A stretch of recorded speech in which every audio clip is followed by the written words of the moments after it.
SP जी ये जो साथी है ना उनको दे देना। उधर भी जो बेटा है, बेटे आप भी अपना नाम पता लिख देना, मैं चिट्ठी लिखूंगा आपको।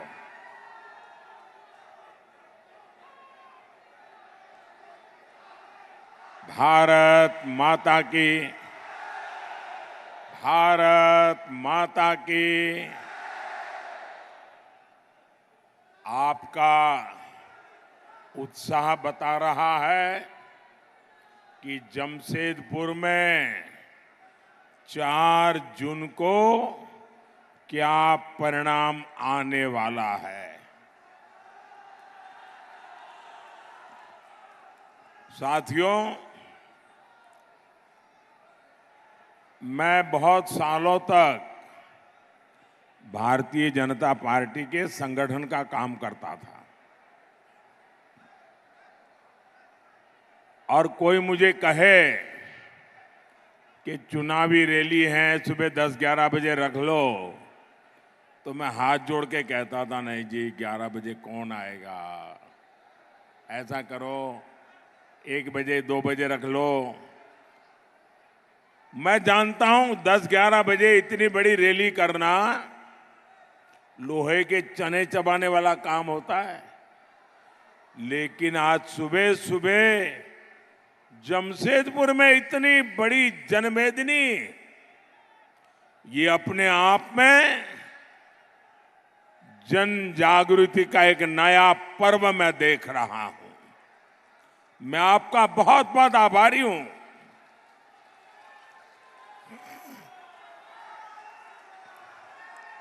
साथियों, लोकसभा चुनाव देश के भविष्य को सशक्त बनाना, मजबूत बनाना, वर्तमान पीढ़ी और आने वाली पीढ़ियों का भी उज्जवल भविष्य निश्चित करने का ये चुनाव है। मेरे प्यारे भाई बहन, ये देश का भविष्य कैसे तय होगा? मैं आपसे पूछता हूं। चुनाव में देश की अर्थव्यवस्था पर बात होनी चाहिए कि नहीं होनी चाहिए? जरा पूरी ताकत से मुझे बताइए। जमशेदपुर के लोग, पूरा देश आपको सुनेगा। चुनाव में देश की अर्थव्यवस्था की चर्चा होनी चाहिए कि नहीं होनी चाहिए? चुनाव में उद्योगों, लघु उद्योगों की बात होनी चाहिए कि नहीं होनी चाहिए? साथियों,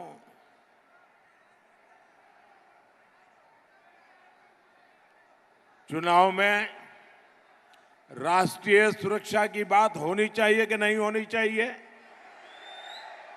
चुनाव में कृषि और वन उपज की बात होनी चाहिए कि नहीं होनी चाहिए?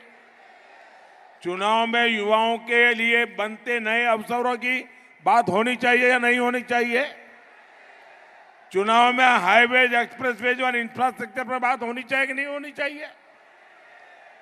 लेकिन कांग्रेस वाले, जामुमा वालों को इन सब से कोई मतलब ही नहीं है। इन्हें विकास का क ख ग घ भी मालूम नहीं है। और इनका तरीका क्या है? झूठ बोलो, जोर से बोलो, बार बार बोलो, इधर भी बोलो, उधर भी बोलो, खड़े खड़े बोलो, नाच नाच के बोलो, झूठी बोलो। और इनके मुद्दे क्या है? गरीब की संपत्ति का एक्सरे करेंगे, उसे छीनेंगे, एससी, एसटी, ओबीसी का आरक्षण छीनेंगे, मोदी जी को रोज नई नई गालियां देंगे। क्या इससे ज्यादा आगे ये सोच ही नहीं सकते क्या? इंडिया अलायंस वाले आपसे झूठ बोलते हैं। इनकी सच्चाई पूरा देश जान गया है, इसलिए पूरा हिंदुस्तान कह रहा है, फिर एक बार, फिर एक बार, फिर एक बार, फिर एक बार। साथियों, झारखंड जैसा राज्य खनिज संपदा में इतना अमीर है, इतना अमीर है, आप कल्पना नहीं कर सकते। लेकिन फिर भी यहां इतनी गरीबी क्यों है? दुर्भाग्य देखिए, आज झारखंड शब्द आपके कान पर पड़ेगा, झारखंड का नाम सुनते ही कौन सा दृश्य सामने आता है? एक ही दृश्य सामने आता है, नोटों के ढेर। झारखंड सुनते ही नोटों के पहाड़ देखने को मिलते हैं। याद करो हर पल, भाई कौन झारखंड? अच्छा, वो नोटों के ढेर पकड़े गए थे, वो अफसर जेल में है, वो मुख्यमंत्री जेल में सड़ रहे हैं, वो। भाइयों बहनों,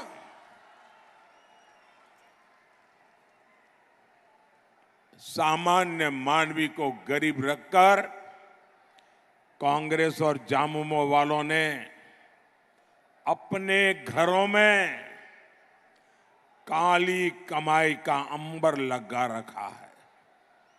साथियों, कांग्रेस, झामुमो और आरजेडी जैसी पार्टियों ने हमारे झारखंड को हर मौके पर लूटा है।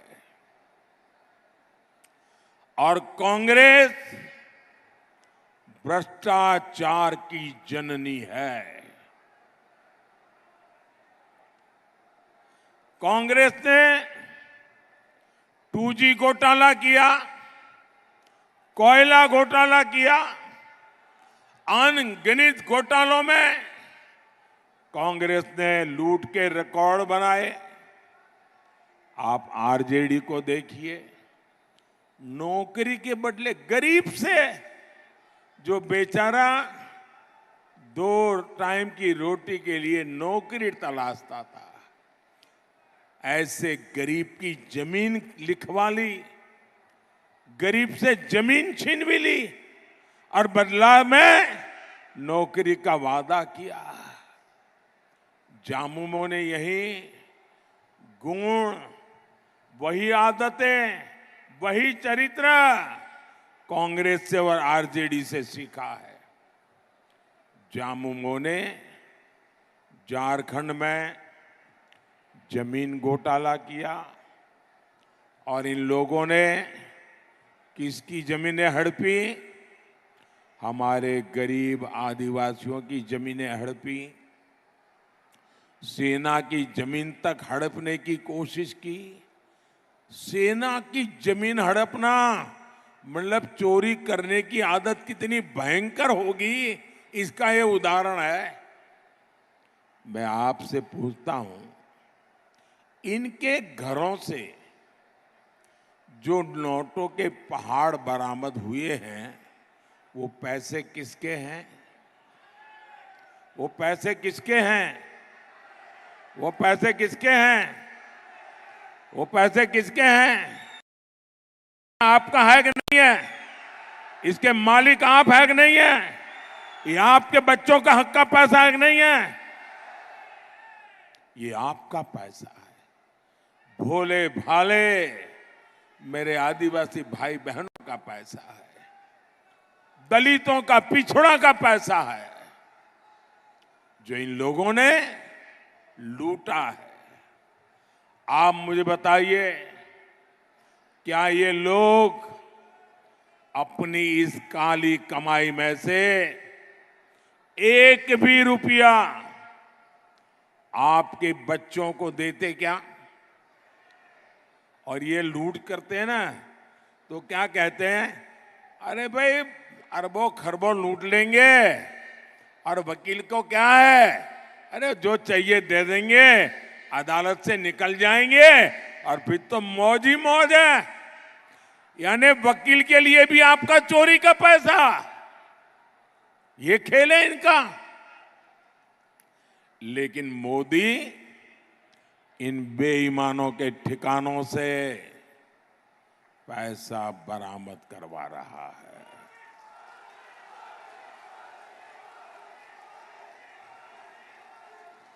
लेकिन मेरे झारखंड के भाई बहन, ये जो नोटों के पहाड़ में पकड़ रहा हूं ना, मैं आपको गारंटी देता हूं, मैं सरकार की तिजोरी में ले जाने के लिए नहीं कर रहा हूं।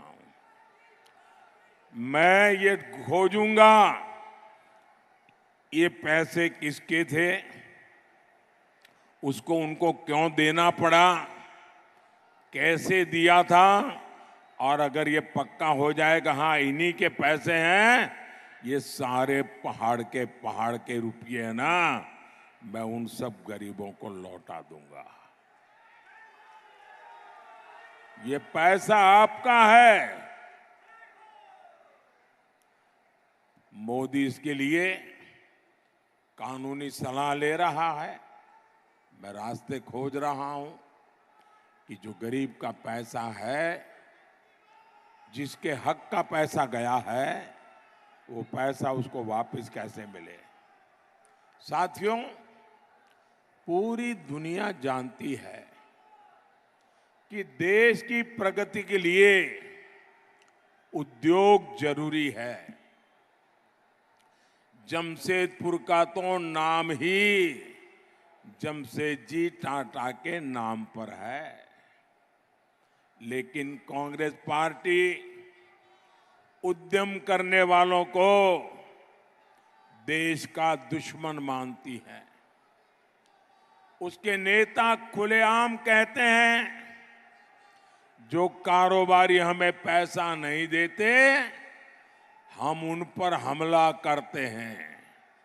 यानी कांग्रेस और जामुमो जैसे दलों को देश के उद्योगों से मतलब नहीं है, उन्हें अपने भ्रष्टाचार और वसूली से मतलब है।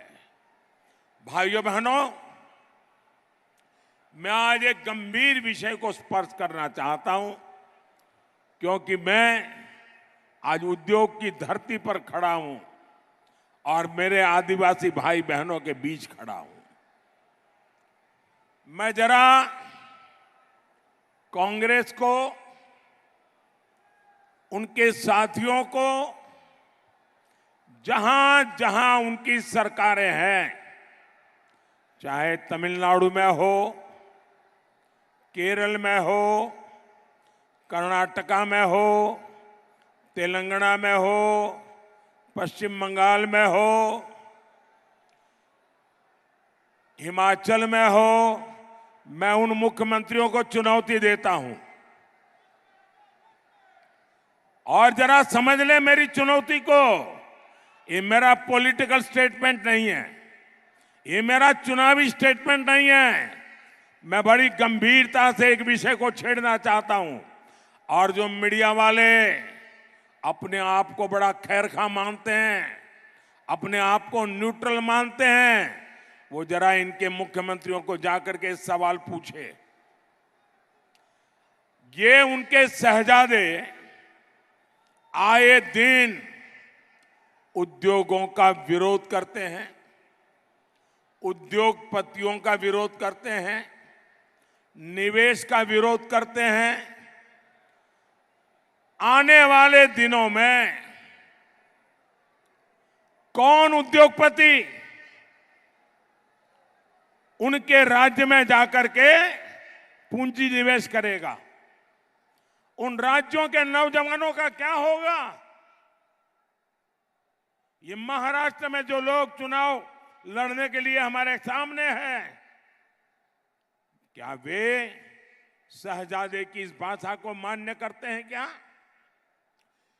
सारे निवेशक जो मुझे मिलने आते हैं वो कहते हैं साहब हम इन राज्यों में नहीं जाएंगे क्योंकि वहां तो हमारे विरोधी विचारधारा है, निवेश की विचारधारा, विरोध की विचारधारा है, उद्योगपतियों को गालियां दी जाती है। मैं उन राज्यों के नौजवानों को पूछता हूं, जो शहजादे की भाषा को सुनकर के कौन उद्योगपति उन राज्यों में आएगा? वो 50 बार सोचेगा कि शहजादे की ये नीतियां हैं तो उनके मुख्यमंत्री भी वैसा ही करेंगे, हमारा उद्योग पैसे तो लग जाएंगे, बर्बाद हो जाएगा। और फिर चिल्लाना मत कि हमारे यहां से उद्योग चले गए, फलाने राज्य में गए, टिकने राज्य में गए। ये आपके शहजादे की भाषा के कारण आज दुनिया से इतने उद्योगकार आ रहे हैं, आपके राज्य में आने को कोई तैयार नहीं है, निवेश करने को तैयार नहीं है।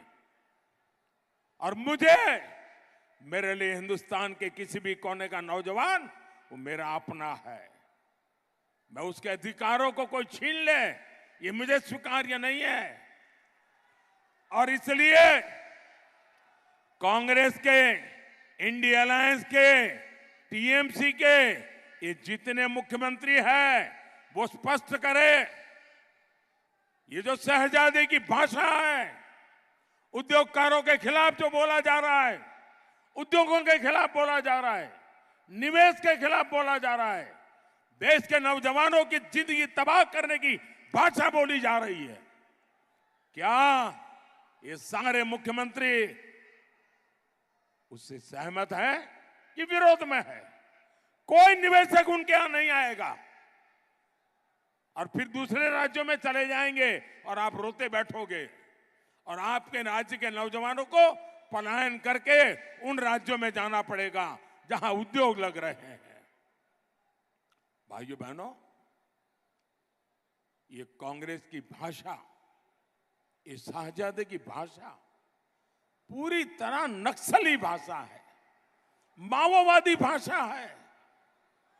और नक्सली भी तो बिना रंगदारी लिए किसी कारोबारी को काम नहीं करने देते थे। आज मोदी ने नक्सलियों की कमर तोड़ दी है, इसलिए आज रंगदारी की जिम्मेदारी कांग्रेस और जामुओं ने उठा के ली है।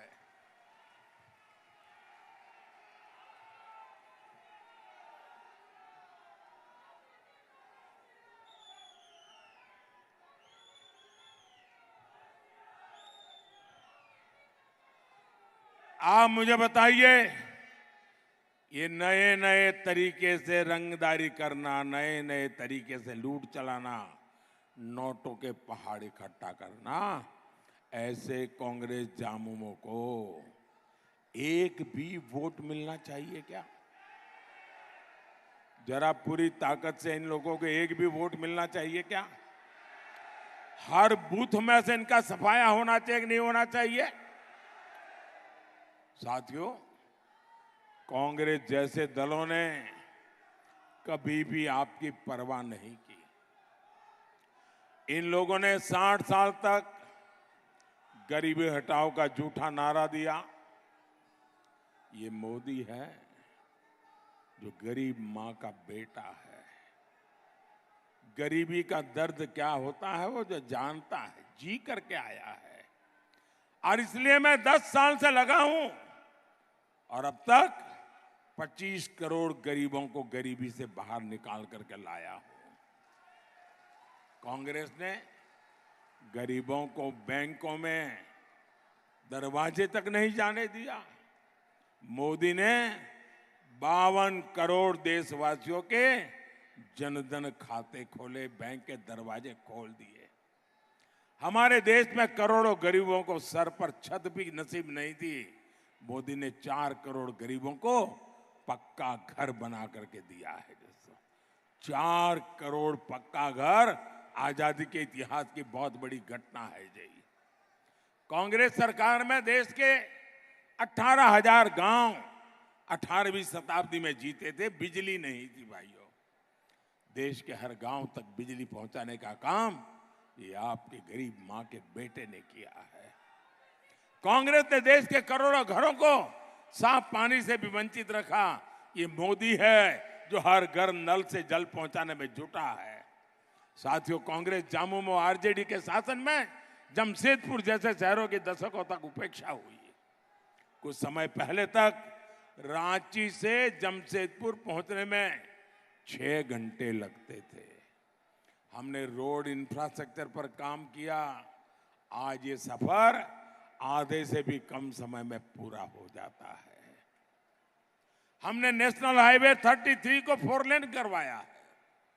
आज इस क्षेत्र में रेलवे कनेक्टिविटी के लिए, रेलवे स्टेशनों के आधुनिकीकरण के लिए तेजी से काम चल रहा है। हमारी सरकार धालधुनगढ़ में एयरपोर्ट भी बनाना चाहती है,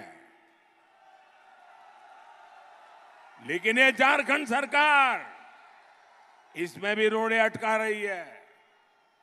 साथियों, परिवारवादी पार्टियों का देश को, उनकी आदत हो गई देश को अपनी पर्सनल प्रॉपर्टी समझे, पर्सनल प्रॉपर्टी। आपने न्यूज में देखा होगा, कांग्रेस के शहजादे वायनाड से भागकर चुनाव लड़ने रायबरेली गए हैं और वो सबको कहते घूम रहे हैं ये मेरी मम्मी की सीट है।